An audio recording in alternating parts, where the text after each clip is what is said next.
Night 4, the final night of the Republican National Convention, just moments away. The opera singing you just heard will give way to speeches, and then the president.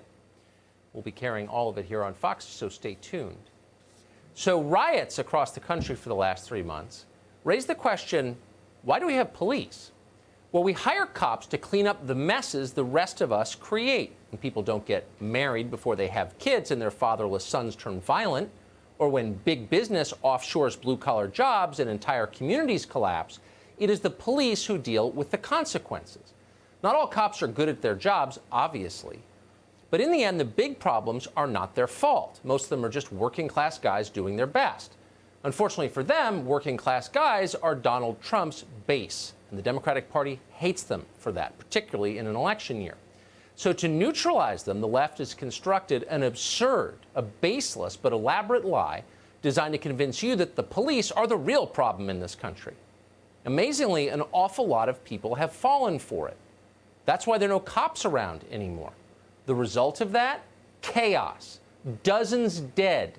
Kids in the streets with guns. America's cities on fire. Why did that happen? Because the left neutered the police. That's why it happened. None of these cities looked like this 3 months ago, not until they did this. The consequences are their fault. They're not your fault. They're not the fault of the police.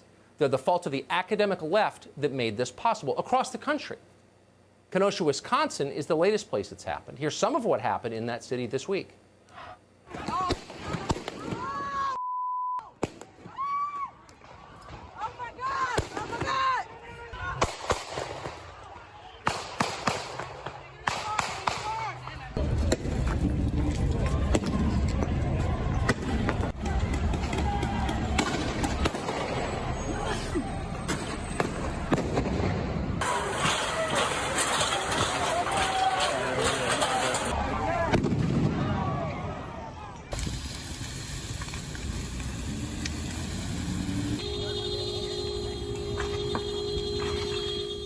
So who did that? Who turned a nice little town like Kenosha, Wisconsin into a hellscape where 17-year-olds are shooting people?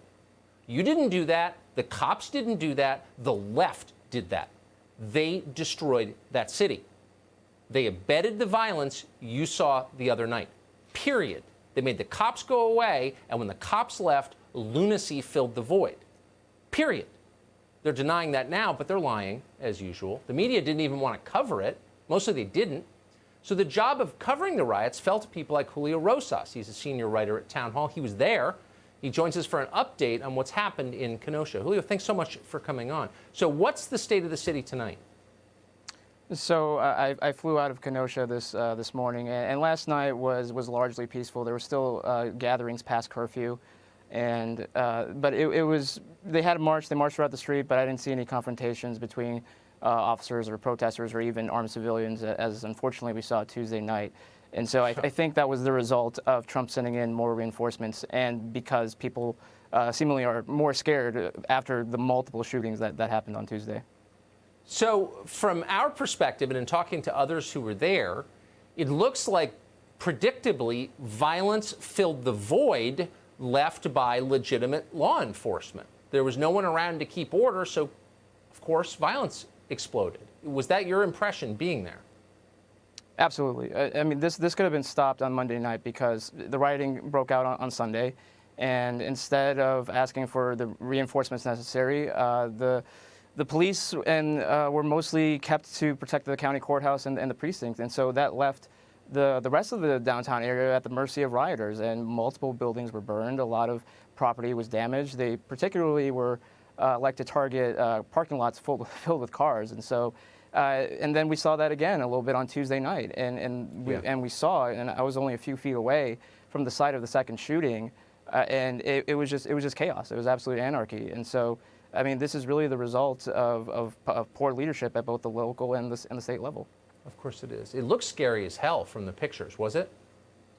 As you know, Tucker, I've been traveling all across the country, Minneapolis, Seattle, Portland, Los Angeles, New York, and this was second to Minneapolis. And the only reason why Minneapolis is still #1 in my book is just because of how large scale. It was on a much bigger scale, but Kenosha, of all places, it turns out to be number 2 in my book in terms of just absolute anarchy. Of all places, exactly. Thanks so much for that. I appreciate it. I'm glad you're safe. Thank you, Tucker.